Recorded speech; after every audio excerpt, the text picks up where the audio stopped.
Radio Judaïka, Fréquence Europe, Olivier Singer.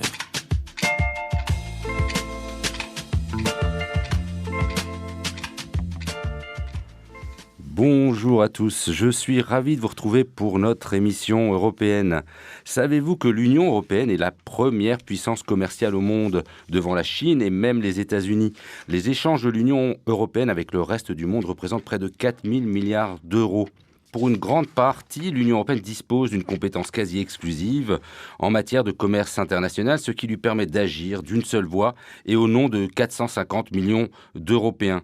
L'Union est ainsi en mesure de négocier d'égal à égal avec les États-Unis ou la Chine et, si besoin, même de prendre des mesures de rétorsion. Mais le commerce extérieur de l'Union fait tout de même régulièrement l'objet de polémiques ou du moins de débats relatifs aux conditions de concurrence, aux conditions environnementales, de travail dans les pays partenaires.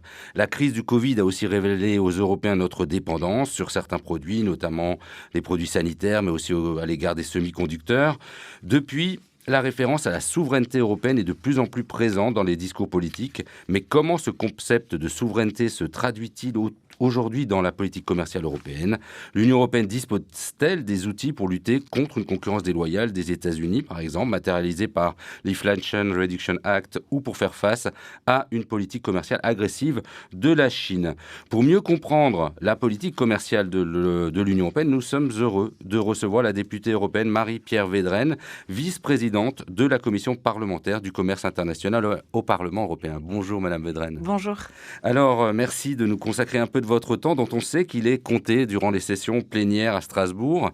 Nous avions déjà eu la chance de vous avoir à notre micro au tout début de votre mandat, mais c'était avant le Covid, avant la guerre en Ukraine, et on l'imagine bien, ces éléments singulièrement bouleverser les choix et certaines stratégies politiques de l'Union européenne en matière énergétique, environnementale et de commerce international. Alors Marie-Pierre Védrenne, vous êtes aussi coprésidente avec Valérie Hayer de la délégation Europe Ensemble au Parlement européen, qui regroupe les 22 députés européens proches de la majorité présidentielle élue en 2019. Alors à ce titre, j'aimerais vous poser une petite question sur la décision de Pascal Durand, ancien d'Europe Écologie Les Verts, je crois même qu'il en a été le secrétaire général, mais élu sur la liste Renaissance en 2019 et qui a décidé de quitter le groupe Renew, donc le groupe auquel appartient Europe Ensemble, pour rejoindre le groupe SED, notamment en raison de désaccords sur le maintien au sein du groupe d'une Suédoise dont le parti politique participe à une coalition soutenue par l'extrême droite. Comment expliquez-vous le maintien dans votre famille politique de cette députée, Karin Karlsbro, alors que votre groupe Renew se présente comme un des opposants les plus farouches à l'extrême droite en Europe? C'est vrai que Pascal Durand a fait un choix. Comme tout membre de la délégation, il est libre. Pour nous, dont acte. C'est vrai que c'est le premier député européen français qui quitte notre groupe. Vous avez évoqué le contexte dans lequel ça s'est passé. Pascal, c'est quelqu'un que, bien évidemment, je vais continuer de croiser dans les couloirs du Parlement européen, avec laquelle j'ai eu plaisir et je continuerai avec plaisir de travailler parce qu'on partage des ambitions communes et le combat contre l'extrême droite, on le mènera et on continuera de le mener. Effectivement, la Suède a eu des élections et un parti membre de notre groupe politique est effectivement dans cette coalition. Nous avons eu des discussions très tendues, très difficiles dans notre groupe politique où la délégation française, l'entièreté, a demandé l'exclusion à la fois du parti dans toutes nos activités de groupe et à la fois l'exclusion de notre collègue. Ça n'a pas été la décision majoritaire de notre groupe. Sur le premier point, oui. C'est-à-dire que son parti ne sera plus du tout invité à aucun événement de notre groupe politique, parce que c'est vrai que plus la complexité, les partis, les groupes... voilà. En gros, vous faites un travail interparti. Exactement. Mais en tout cas, la décision a été très claire là, de l'ensemble du groupe politique que le Parti libertarien, auquel appartient Karin Karlsbro, n'est plus invité. Par exemple, aujourd'hui, il y a un pré-sommet de notre famille politique avant le Conseil européen. Ils n'en sont plus membres. Quand il y a eu, par exemple, des préparations en Suède, nous n'y avons pas été. Mais la Suède qui va quand même présider le Conseil de l'Union européenne bientôt. Oui, mais là, c'est les Suédois qui ont fait un choix. C'est pas moi, Française, qui vais faire la morale aux Suédois. Il y a eu des élections démocratiques dans leur pays. on respecte ces élections. Pour autant, on continuera à se battre contre toutes les formes d'extrémisme et contre les populistes. C'est pour ça que, notamment, la délégation, nous avons organisé un colloque sur la montée des extrêmes, où d'ailleurs, des membres du groupe ID étaient présents à ce colloque. Donc, vous voyez, il avait la liberté de venir. Où on a proposé un plan d'action pour continuer à lutter contre l'extrême droite. Et je pense qu'on y reviendra dans les sujets du moment que vous avez déjà évoqué dans votre introduction, parce que pour lutter aussi contre la montée des populistes, il faut apporter des réponses concrètes aux aspirations des citoyens européens, notamment sur le besoin de protection que doit avoir l'Union européenne. Donc, on a travaillé sur tous ces éléments-là. On a soumis notre plan d'action à des intervenants extérieurs. Donc, le combat contre l'extrême droite, il a déjà continué et il continuera. Alors, je ne sais pas si Pascal Durand regrette déjà son choix, mais la session a aussi débuté avec une affaire grave. Ce week-end, le journal Le Soir, donc le journal belge, a révélé des soupçons de corruption au Parlement européen avec en lien le Qatar, et qui touche notamment la vice-présidente membre du groupe SED du Parlement européen, Eva Kaili, et qui a donc été écrouée à Bruxelles. Quelle réaction a été celle déjà de votre groupe, et comment vous voyez ce genre de choses par rapport notamment à l'image de l'institution Parlement européen? Je pense que dans un premier temps, quand même, notre réaction, ça a été la stupeur. On a l'impression, et quand on lit encore les articles de presse ce matin, qu'on est dans un mauvais film. Forcément, on croise tous les collègues dans les couloirs, on voit bien les problématiques encore internes du Parlement européen, que ce soit sur l'augmentation de la transparence, les conflits d'intérêts, où il faut qu'on change notre mode de fonctionnement. Mais cette corruption, à cette échelle-là, on a tous été très clairs dans notre groupe politique quand on a échangé, n'a pas sa place dans notre institution. Et effectivement, vous avez raison de dire qu'en par ailleurs, ça abîme pour une minorité, plus même qu'une minorité, sur 705 députés, ça abîme toute l'image de l'institution Parlement européen. Pour autant, c'est notamment le message qu'a passé mon président de groupe, Stéphane Séjourné, ça démontre aussi la nécessité de continuer à se battre pour l'état de droit, parce que si nous n'avions pas une justice indépendante, ce scandale de corruption n'aurait sûrement pas été mis en lumière. Donc ça... On a tout de suite vu sur les réseaux sociaux même un certain Viktor Orban montrer comme quoi le Parlement européen se prônait comme un défenseur de l'état de droit, la lutte contre la corruption, surtout contre son pays, et lui...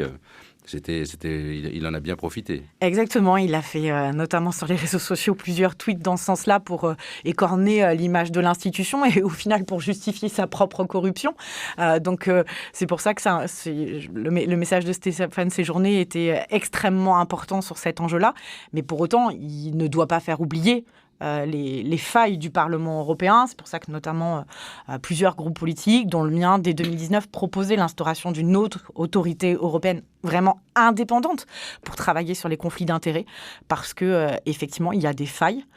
Nous avons certaines obligations, comme publier nos rendez-vous avec des lobbyistes sur le site du Parlement européen quand vous êtes rapporteur ou ce qu'on appelle shadow rapporteur, c'est-à-dire un rapporteur. On peut rappeler qu'un des accusés, là, une personne qui est mise en cause, est un lobbyiste et ancien député européen. Tout à fait. Donc on voit cette logique de conflit d'intérêts.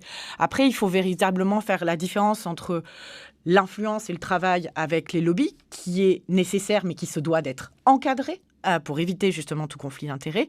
Et là, nous sommes sur un cas de corruption, avec aussi des questions d'ingérence étrangère. Donc, chaque chose, il y a des choses qui sont dans le cadre légal, il y a des choses par contre qui sont illégales. Donc, c'est tout ce travail que l'institution elle-même doit mener. Je ne voudrais pas faire toute l'émission là-dessus, parce que on n'a pas tous les éléments, et je pense qu'il y a beaucoup d'autres éléments que j'aimerais voir avec vous. Mais il y avait quand même une image. Par exemple, hier, il y a le président de la République qui était présent au Qatar. Quand on sait l'affaire, on se pose quand même la question, comment on peut faire la différence s'il y a une ingérence? Là, on se dit, mais on a l'impression que c'est que le Parlement qui est concerné, alors que finalement, si l'ingérence, elle est là, c'est pas que pour les questions du Parlement. Bien sûr, la question de l'ingérence étrangère, elle n'est pas que pour notre institution Parlement européen, elle est là parce que nous sommes un des co-législateurs, mais l'autre co-législateur, c'est effectivement les États membres au sein du Conseil de l'Union européenne. Donc c'est de manière globale, transversale, qu'il faut faire ce travail. Vous avez raison de dire que la justice va continuer son travail, mais nous, institutions, nous avons déjà mené le combat au Parlement Parlement européen, avec la création d'une commission spéciale sur les ingérences qui poursuit son travail. On doit là aussi continuer d'avancer sur ce sujet. Vous évoquez spécifiquement le Qatar parce que c'est la question là du moment avec cette affaire, mais on le voit bien. Vous avez rappelé que nous sommes dans un contexte de retour de la guerre sur le continent européen. C'est valable pour la Russie, c'est valable pour la Chine. Donc l'objectif, c'est pas de se focaliser que sur un pays, mais de manière beaucoup plus transversale. Alors, je ferai tout de suite le lien avec le Qatar, mais sans en vouloir, on est en pleine Coupe du Monde. Donc, les conditions de travail et inhumaines ont été quand même bien montrées par des organisations humanitaires. Le Parlement a adopté un texte, une directive sur le devoir de vigilance des entreprises pour lutter contre le travail forcé de leurs sous-traitants. Quand et comment ces textes devraient s'appliquer ? Parce que là, on voit, finalement, c'est important. Ah bah complètement, oui, vous avez raison de dire que c'est extrêmement important. Le devoir de vigilance, c'est, on est encore dans nos travaux, hein. C'est-à-dire que le texte, à la fois la position du Parlement européen et à la fois la position donc, des États au sein du Conseil ne sont pas arrêtés. On est en plein dans les débats. L'objectif, c'est véritablement, à travers ce texte, de façonner la mondialisation aussi, et justement de travailler sur le respect des droits humains, des conditions du travail, aussi sur les questions environnementales. C'est véritablement la responsabilité sociale des entreprises et des entreprises européennes, mais extra-européennes, et tout au long de la chaîne de valeur. C'est bien évidemment, là, vous avez raison de le souligner dans ce contexte particulier, mais c'est valable là aussi dans le quotidien, parce que comme je le dis, au travail des Ouïghours, etc. Exactement. Donc c'est vraiment cette logique de façonner la mondialisation au travers de ce texte. Donc nous avons déjà adopté un rapport d'initiative où nous avons expliqué justement que ça devait être sur l'entièreté de la chaîne de valeur, que tous les secteurs devaient être concernés, entreprises européennes, extra-européennes, pour avoir cette efficacité. Parce que si on se focalise que sur les entreprises européennes qui ont une activité sur le sol européen, votre exemple le démontre bien, c'est complètement inefficace. Et ce qu'on veut aussi, c'est que ceux qui tirent profit de notre marché intérieur, ceux qui rentrent sur notre marché intérieur, doivent respecter nos règles. Nous mettons en place un cadre de normalisation de plus en plus élevé. Donc, ceux qui tirent bénéfice de notre marché doivent respecter ces règles. Donc, c'est aussi ça l'enjeu du devoir de vigilance. Ça revient à notre industrie. On est quand même le plus grand marché commercial du monde. Et on peut faire aussi le lien maintenant sur les questions environnementales. Là, on sait que l'Union européenne avance beaucoup autour du Green Deal. Il y a quelques jours, un accord a été trouvé pour l'interdiction de l'importation de produits issus de la déforestation. Quels sont donc les produits concernés ? Là, on le voit. Donc, là, cette fois-ci, ce sera à nouveau les entreprises qui vont être encadrées. Donc, quels sont les produits et les pays visés par ce texte ? Et surtout, comment ça organisera ce contrôle ? C'est là qu'on se dit, oui, c'est bien d'interdire, mais finalement, comment on vérifie ? Voilà, là, je crois que vous avez posé le problème le plus important. Adopter un texte ou conclure un accord de commerce, c'est jamais une fin en soi, c'est le début du process. Fixer la législation la plus élevée possible, c'est notre rôle, mais il faut aussi la rendre effective pour justement avoir de vrais changements sur le terrain. C'est valable, comme on l'a dit tout à l'heure, avec l'exemple du devoir de vigilance sur les conditions de travail, mais c'est évidemment extrêmement important sur les questions du changement climatique.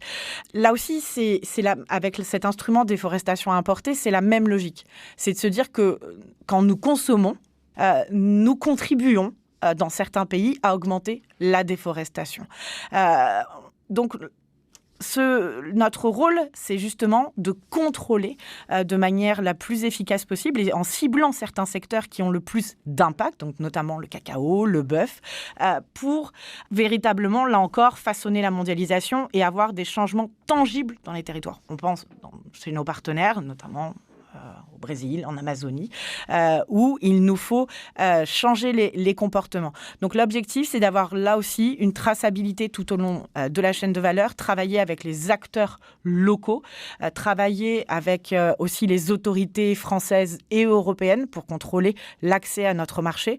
Mais on sait bien que ça va nécessiter des moyens beaucoup plus importants, à la fois européens, mais à la fois dans les pays partenaires et au sein de l'Union européenne, parce que nous sommes un marché intérieur. On parle même d'avoir la constellation satellitaire je crois Copernicus qui pourra servir pour faire ces contrôles. Exactement, parce qu'il faut justement, et c'est là où on voit que quand on travaille sur Copernicus, mais même on vient d'avoir un nouvel accord sur ce qu'on IRIS, la suite aussi, là aussi c'est effectivement pour étudier véritablement les changements profonds et voir l'impact de nos modes de consommation en fait. Alors, si on reste encore sur la thématique environnementale, on a une décision qui a été prise pendant cette session plénière, une décision importante, puisqu'elle permet cette fois-ci l'adoption de ce qu'on appelle la taxe carbone aux frontières, qui va donc être adoptée, puisque les institutions, on appelle ça le trilogue, c'est un texte très, très technique, mais en gros, les institutions qui participent au processus ont toutes été réunies et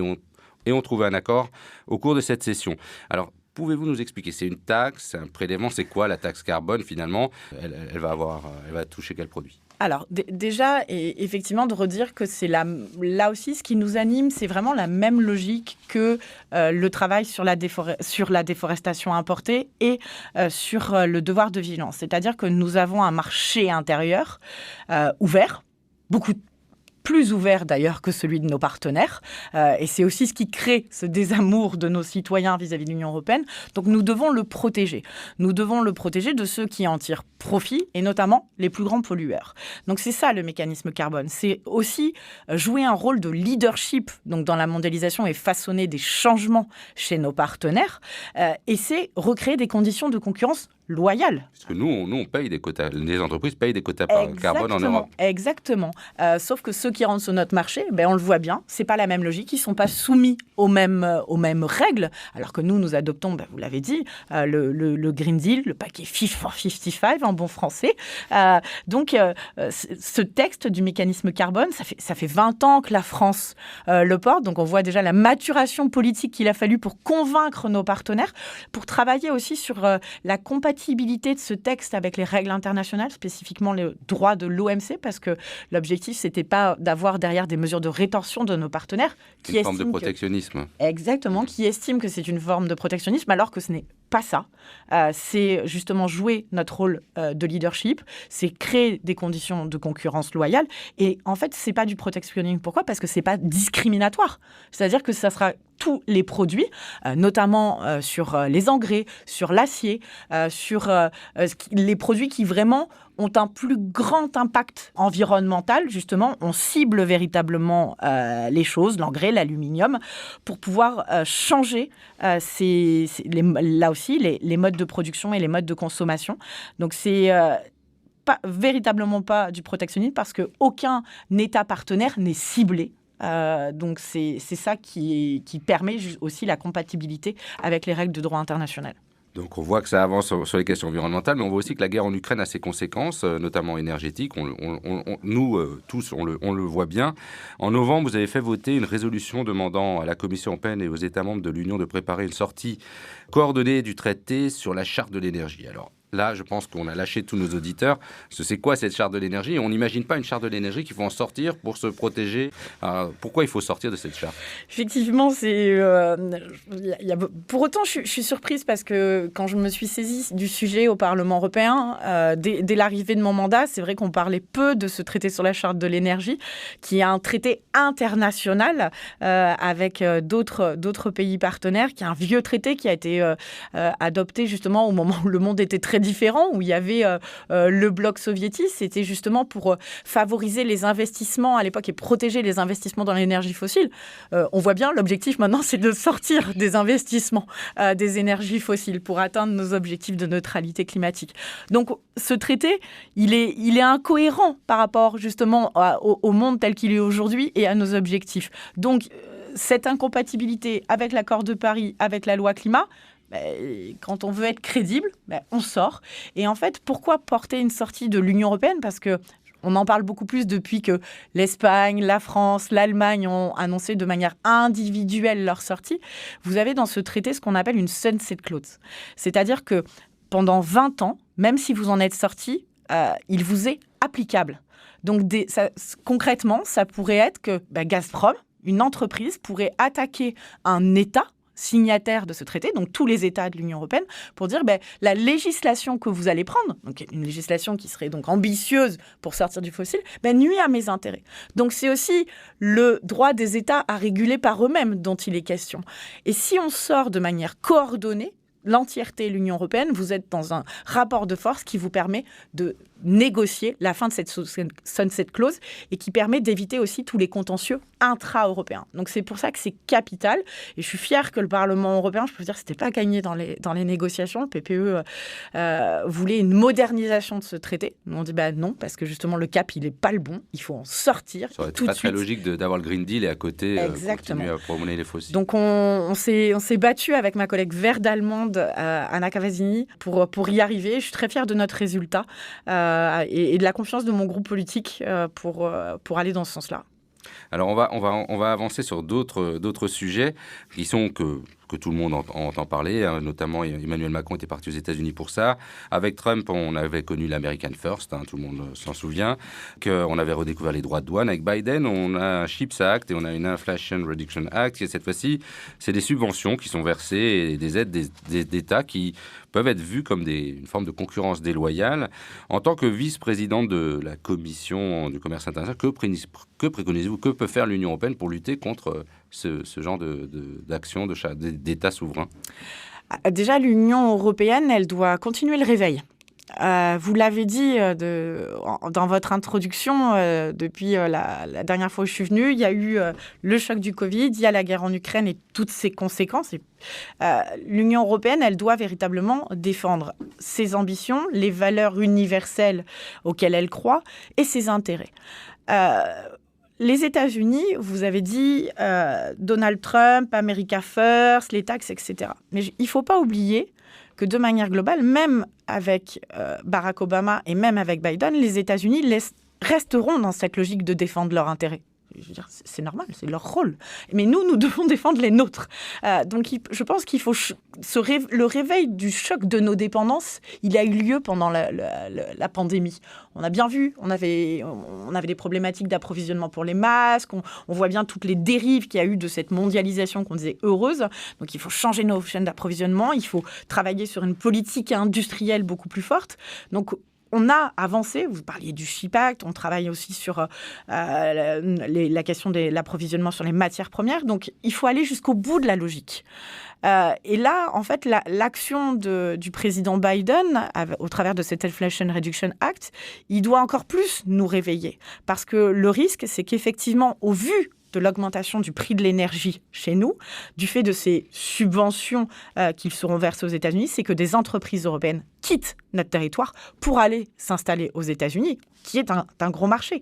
Donc nous, on doit continuer le travail, comme l'a fait le président de la République, sur la voie diplomatique, parce que ce voyage, ce qu'il a permis, c'est de peut-être négocier des exemptions à l'image des règles qui seront celles entre le Canada et les États-Unis. Donc ça, c'est important, la voie diplomatique, oui, mais pas seulement. Moi, je préconise depuis plusieurs semaines, et je l'ai déjà dit dans la presse, qu'il faut lancer un contentieux à l'Organisation mondiale du commerce, parce que tout le monde le dit, le commissaire au commerce, Valdis Dombrovskis, le dit, c'est contraire aux règles de l'OMC. Donc, si c'est contraire, il ne suffit pas que de le dire. Il faut lancer un panel parce que derrière, c'est aussi des éléments qui vous permettront de négocier justement les choses. Et puis, il faut avancer sur notre politique d'investissement, d'industrie, de concurrence. On parle d'un fonds souverain européen, je crois que... Exactement. C'est possible. C'est possible. Les chefs d'État et de gouvernement vont en parler notamment aujourd'hui, demain, au Conseil européen. Donc c'est capital. La présidente de la Commission européenne, von der Leyen, l'a déjà évoqué. Nous, on le pousse depuis très longtemps. Et je dirais que oui, c'est possible parce que rappelez-vous, notamment au moment du choc du Covid, l'adoption du plan de relance. Au début, on nous disait impossible. Il est bien réalité. Il a bien permis justement de relancer, déjà de soutenir nos économies les plus vulnérables pendant la pandémie. Et il permet la relance. Et bien là, ça doit être la même chose. On doit véritablement matérialiser ce réveil européen. Alors, un réveil européen qu'on peut encore regarder par rapport à la Chine. La Chine est aujourd'hui le premier partenaire commercial de l'Union européenne, donc on a quand même une dépendance, on l'a vu sur les masses. Pourtant, les tensions géopolitiques avec la Chine ont désormais d'importantes répercussions commerciales, comme c'est le cas entre la Chine et la Lituanie, lorsque celle-ci s'est rapprochée de Taïwan. On voit bien on sait qu'il y a des tensions entre la Chine et Taïwan. Vous négociez actuellement, je retente ce mot, en trilogue, donc avec les autres institutions européennes, un texte sur la coercition. si je ne me trompe pas, sur comment réagir par rapport à ce genre d'attitude. Vous pouvez nous en dire un peu plus ? Effectivement, nous sommes en pleine négociation. Après l'émission, je file dans ces fameux trilogues, donc les temps de négociation entre les différentes institutions pour aboutir au texte le plus ambitieux possible. On parlait à l'instant des États-Unis. On fait face à une concurrence qui n'est pas loyale. Avec la Chine, c'est un autre niveau. C'est effectivement l'utilisation de la coercition. Qu'est-ce que ça veut dire, la coercition ? Ça veut dire qu'on cherche à vous contraindre. On cherche à limiter votre liberté, votre souveraineté dans votre choix. Vous avez pris le bon exemple. La Lituanie, elle a voulu renforcer ses relations avec Taïwan, notamment sur la question des semi-conducteurs. Et la réaction de la Chine, c'était de dire, très bien, voulez vous rapprocher de Taïwan ? Moi, je vais vous fermer d'autres marchés. Je vais vous mettre des mesures de rétorsion. Donc c'est ça, contraindre. Essayer d'influencer votre politique, vos choix souverains. Donc nous, on dit, l'Union européenne n'a pas à ce stade d'instruments juridiques qui lui permettent de lutter contre la coercition. Un instrument qui soit dissuasif. En fait, la Lituanie se retrouve seule, c'est ça ? Alors, elle ne s'est pas retrouvée seule. L'Union européenne a été vraiment soudée en soutien à la Lituanie. Tous les États ont dit justement, mais ça, c'est pas possible. Et c'est tout l'objet des négociations, c'est-à-dire que c'est une coercition à l'égard de l'Union européenne ou d'un État membre de l'Union européenne. C'est ça sur lequel on est en train de travailler en ce moment, parce qu'il doit y avoir une vraie solidarité européenne. Quand on attaque un État européen, on attaque toute l'Union européenne. C'est ça la solidarité en acte. Et la lutte contre la coercition, et on terminera là-dessus, ce serait quoi concrètement ? On fait quoi ? C'est avoir des instruments de dissuasion, c'est-à-dire que si un État, alors là on parle de la Chine, mais c'est valable pour d'autres, il y a la question des sanctions extraterritoriales américaines, dont on débat aussi dans nos négociations, il faut pouvoir répliquer en fait de manière plus forte, mettre des contre-mesures, c'est-à-dire dire ok, vous voulez augmenter les tensions ou lancer une guerre commerciale, mais nous avons les moyens de taper là où ça fait encore plus mal, en quelque sorte. Parce que si vous n'avez pas, on l'évoquait avec les Américains juste avant, des moyens de négociation, au final, vous êtes dans une position de faiblesse. La diplomatie est de plus en plus question de rapport de force. Et l'Union européenne, pour être crédible, pour être efficace, elle doit renforcer son arsenal juridique et l'utiliser. On parlait, quand on évoquait déforestation, de la mise en œuvre. Là aussi, se doter d'instruments, c'est bien. Les utiliser, c'est encore mieux. Merci Madame Wedren pour toutes ces explications. Sur un sujet, j'avoue, le commerce international, je ne pense pas que ce soit le premier sujet d'intérêt sur l'Union européenne, mais on voit toutes les conséquences et les répercussions qu'il a. Pour autant, c'est vrai qu'on parle beaucoup politique commerciale quand on débat des accords de commerce. Moi, je le vois bien dans ma délégation, sur les accords de commerce, tout le monde a un avis. Quand on parle de ces instruments de défense, là, effectivement, on rentre dans une technicité encore plus délicate. Donc, les gens s'investent peu. Mais pourtant, c'est ces instruments qui sont les plus importants pour défendre nos intérêts. Alors donc, merci à vous pour cette participation et merci à tous pour votre écoute. On se retrouve donc cette fois-ci l'année prochaine en vous souhaitant à tous de passer d'agréables fêtes de fin d'année. À bientôt.